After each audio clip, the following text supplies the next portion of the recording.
At para sa ating mga balita, Pangulong Marcos nabuwisit sa panukalang batas ni Hontiveros at viral na si Sampaguita Girl, pinagbantaan daw ng gwardiya. Batang babae, bakit humingi ng tawad?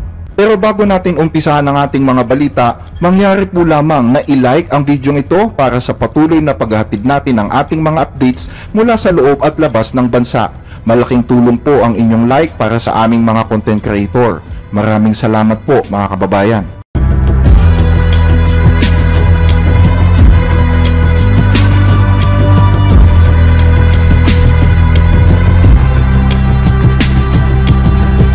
Binanatan ni Pangulong Bongbong Marcos ngayong Lunes ang isang panukalang batas na naglalayong pigilan ang teenage pregnancies. Isang panukalang batas na ayon sa Pangulo ay naglalaman ng mga woke absurdities o hindi katanggap-tanggap na pagmumulat ng mata na di umano'y tinuturuan ang mga kabataan na gumawa ng hindi tama at nagtatakda sa mga bagay na nag-aalis ng authority ng mga magulang sa kanilang mga anak.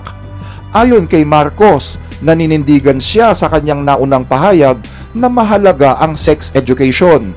Pero sinabi niya na nagulat siya at nagalit nang mabasa ang ilang bahagi ng Senate Bill number 1979. Over the weekend, I finally read in detail Senate Bill 1979, and I was shocked and I was appalled by some of the elements of that, because this is all this woke that they are trying to bring into our system. You will teach four-year-olds how to that every child has the right to try different. This is ridiculous. It is abhorrent. It is a travesty of what sex education should be. What about the parents? Wala na silang karapatan na silang mag-decide kung ano at kailan tuturuan yung bata. Naniniwala si Marcos na mahalagang maituro sa mga bata ang anatomy, ang mga posibleng kahihinatnan ng maagang pagbubuntis at ang higit na kahalagahan ng pag-iwas sa mga sakit na kaugnay nito. Pero ayon sa kanya, karumal-dumal ang dating ng ilang mga bahagi sa panukalang batas na nasa Senado. Dahil dito, sinigurado ng Pangulo na hindi papasa ang panukalang batas na ito. And I'm already guaranteeing hindi pa napasa ito. Pero if this bill is passed in that form, I guarantee all parents, teachers, and children, I will immediately veto it. Sinabi naman ni Senador Risa Hontiveros, chair ng isa sa mga komiteng bumuo ng Senate Bill number 1979, na hindi bahagi ng panukalang batas ang usapin tungkol sa mga ganong practices gaya ng binabanggit ng Pangulo. Mr. President, with all due respect, maliwanag na wala po sa bill kahit ang salita na wala din po yung try different. CSE contains the very same things you support. Teaching kids anatomy, the consequences of early pregnancy. Yan po ang ating ding isinusulong. I am willing to accept amendments to refine the bill so we can steer it to passage.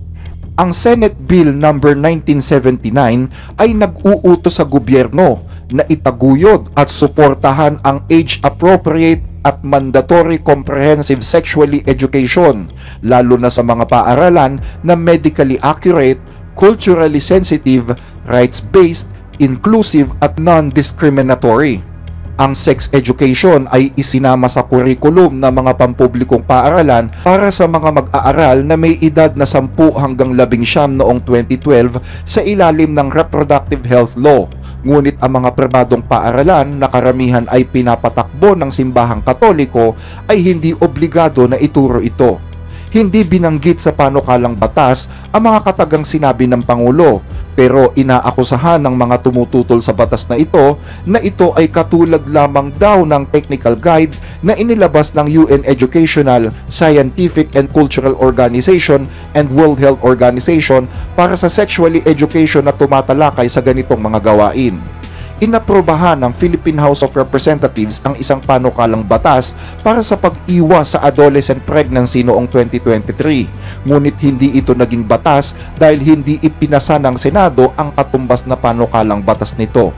Hanggang ngayon ay hindi pa nag-i-schedule ang Senado kung kailan pagdidebatihan ang nasabing panukalang batas. Ayon yan sa impormasyon ng mga staff ni Hontiveros. Dahil dito, malamang na hindi ito maipapasa bago mag-adjourn ang lehislatura sa susunod na buwan bago ang midterm election sa May 12. Sa ibang balita, viral na si Sampaguita Girl. Pinagbantaan daw ng gwardiya. Batang babae, bakit humingi ng tawad? Hanggang ngayon ay hindi pa bumabalik sa pagtitinda si Sampaguita Girl na ipinagtabuyan ng isang gwardiya sa mall sa Mandaluyong. Natakot daw kasi ang bata sa banta ng nasabing gwardiya.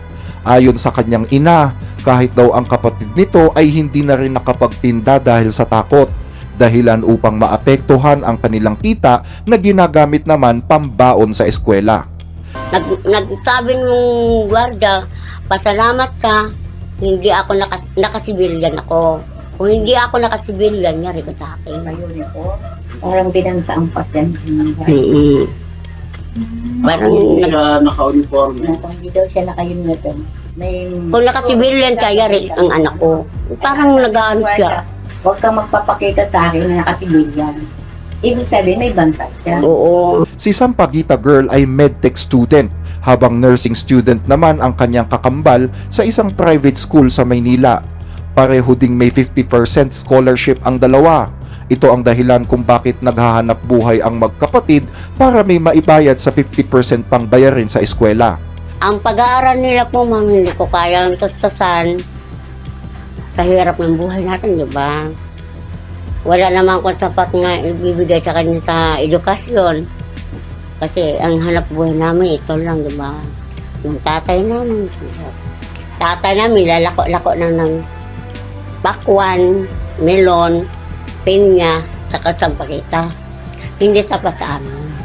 Sa kabila ng pang-aabuso at pagbabanta ng nasabing gwardiya, nagdesisyon si Sampaguita Girl na wag nang magsampa ng kaso laban dito. Ang gusto naman sana namin, i-demanda. Kaso lang ang anak ko, sabi na wag na mama. Iurong na lang natin. Baka pa, katulad din sa ating mahirap, kawawa naman yung nag-aaral. Pakiusap na lang ng pamilya sa gwardiya. Ang gusto ko naman mangyari, kung anong sinasabi niya sa anak ko, wag naman ituloy. Magbati na lang silang dalawa nga. Parehas naman silang mali. Kung may mali naman siya, may mali ang anak ko, mag-ano na lang sila, magbati na lang. Ayun ko, siyempre, iniisip ko, malayo ang school. Baka mamaya, anong mangyari sa anak ko. Dagdag pa ni nanay. Hindi naman tumasama ang Sampaguita kasi nagtitinda na, nag-aalok lang naman to sa mga tao. Kung magbibenta o hindi, okay naman sa kanya. Kung hindi naman nagnanakong anak ko, at saka hindi naman sigkatong anak ko. Talagang nagtitinda para sa iyang pagbabaon, pamasahe sa pag-aaral niya. Sa kasalukuyan ay nagpadala na ang sosya ng isang samon sa akusadong gwardiya upang makapag-report sa Camp Crame hanggang ngayong Lunes. Ayon sa tagapagsalita ng Civil Security Group, posibleng isampa ng sosya ang isang administrative case laban sa gwardiya kung hindi ito magpapakita. Matatandaan na in-upload ng isang vlogger noong Miyerkules ng gabi ang pangyayari sa viral video na naganap noon pa daw Desyembre ng nakaraang taon na umani naman ng iba't ibang reaksyon mula sa mga netizens. Sa kabila ng mga banta ng gwardiya, mayroon namang mensahe ng paghingi ng tawad mula mismo kay viral Sampaguita Girl. Usually po, sa ilalim po ng overpass na po ako nagtitinda noon. And bandang 9:00 na po noon ng gabi. na labasan na po yun ng mall. And then, naisip ko po na, kasi kadalasan po, pag alas 9 na po, pumupunta na po ako sa kakambal ko sa likod ng mall para sunduin po sila kasi kadalasan alas 10 po kami umuuwi ng sabay-sabay. Tapos po, nung pumunta po ako dun sa harap ng mall, nagtinda po ako dun sa may hagdan po. And then, nakita po ako ng guard, then binaba niya po ako. And then, bago po siya makababa ng hagdan, umalis na po ako, tapos naupo po ako doon sa may gilid kasi nga po, umaambon na nga po noon. Hindi naman po siya, sobrang lakas na ambon, pero umaambon po siya nung araw na yon. Hindi lang po siya kita doon sa video, pero umaambon po talaga nung araw na yon. And then, pinapaalis niya po ako. Aminado naman po ako na ginagawa niya po yung trabaho niya, na pinapaalis niya po ako na kasi nga bilang security guard po na trabaho niya nga po na magpaalis ng mga vendor. And then po, nakiusap po ako sa kanya noon na umupo muna po saglit dun sa may hagdan kasi po umaambon. Tapos po sabi niya, hindi, pag umalis ako magtitinda ka na naman sa hagdan, aakyat ka na naman. And then sabi ko po, hindi po Kuya Guard, uupo lang po talaga ako dito. And yun na nga po, yung araw na po nun, ayaw niya po talaga nun. And then bigla niya na lang, ayaw niya talaga kasi ayaw niya talaga na makapakiusapan na na dun muna po ako umupo. And then parang inaambahan niya po ako na kukunin niya sampagita ko. And tumayo na po ako noon. And then yun nga po, yung pagtayo ko po noon, hinablot niya po yung paninda ko. Syempre sa galit po and pagod na rin po at the same time nung araw na yon, hindi po ako nakapagpigil. Hinampas ko po sa kanya yung sampagitan na natira.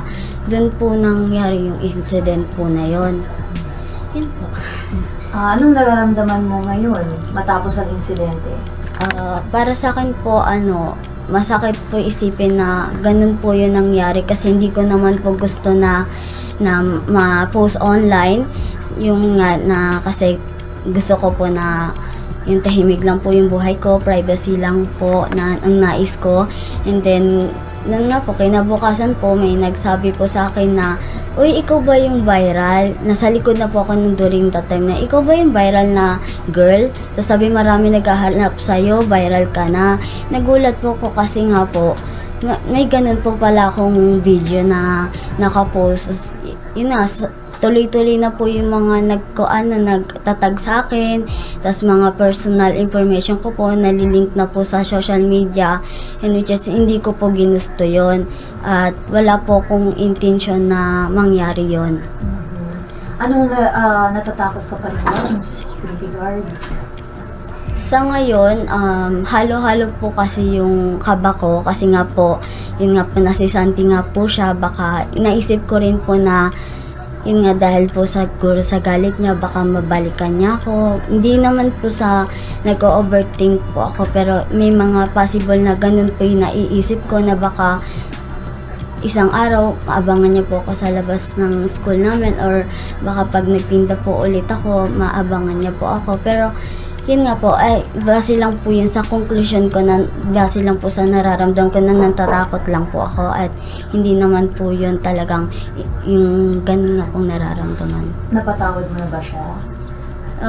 Yung nangyari pong incident na yun, syempre po yung araw na yung galit po ako talaga kasi na ganun po ako, feeling ko ang baba ko, feeling ko yun nga, dahil nga nagtitinda lang ako, ginanon ako, parang wala po kung laban sa kanya, ganun po.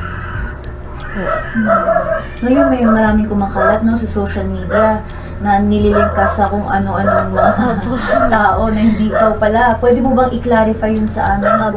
Kina-clarify ko lang po na hindi po ako yung mga taong yon, at hindi po ako namamalimos.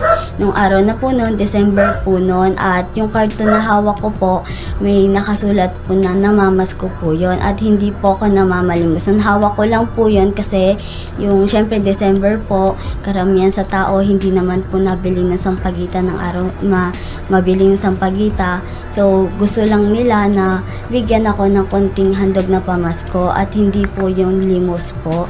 Sila lang po yung naghuhulog doon. Sinasabi lang nila na pamaskuhan na lang kita. Tapos naghuhulog sila at hindi po ako nanghingin, hindi po ako nangangalabit noon. Pwede bang malaman yung exact date na nangyari? Tama ba December siya? Opo, December po Kaya siya. may pamasko. Opo, kaya may cartoon po yun. Tapos kung namamalimos po, di sana mahaba po yung statement dun sa carton. Ang nakalagay lang naman po dun ay namamasko po. Yun lang naman po yung nakalagay dun. Ay, yung yung mga sinasabi daw nila na parte daw kayo ng sindikato. Pwede mo bang i-clarify yun? Yun nga po, yun nga, nababasa ko po sa mga comment section na ako daw po yung leader ng mga sindikato, which is hindi naman po. And then, yun nga po, magnanakaw daw po ako, tapos nagmumura daw po ako, tapos nandudura. Hindi ko po ugaling mangganon ng tao, lalo na po at yun nga po, naka-school uniform po ako nun at hindi ko po ugaling mangganon ng tao. At saka po, yung araw po nun, never ko po siyang minura nun. Kinaklarify ko lang po na hindi ko po siya minura at dinuraan. Kung dinuraan ko naman po siya nun, di sana nagtanggal po ako ng face mask at dinuraan ko po siya, diba? Di na-explore po yung mukha ko nung araw na yun kung dinuraan ko po siya. Kasi tatanggalin ko po yung face mask ko para maduraan ko po siya, diba? Ano ang gusto mong sabihin nyo dun sa guard na sinabi mo na wala sa trabaho? Ayun, gusto kong humingi ng sorry sa kanya kasi the same time, ulitin ko, hindi ko po ginusto na matanggal siya sa trabaho at biktima lang din po ako ng pagpo-post sa social media. Kaya, yun po, at nagsasorry ako sa kanya sa kung ano man ang nagawa ko sa kanya. Hanggang dito ang ating mga balita. Muli ay maraming salamat po sa inyong pakikinig.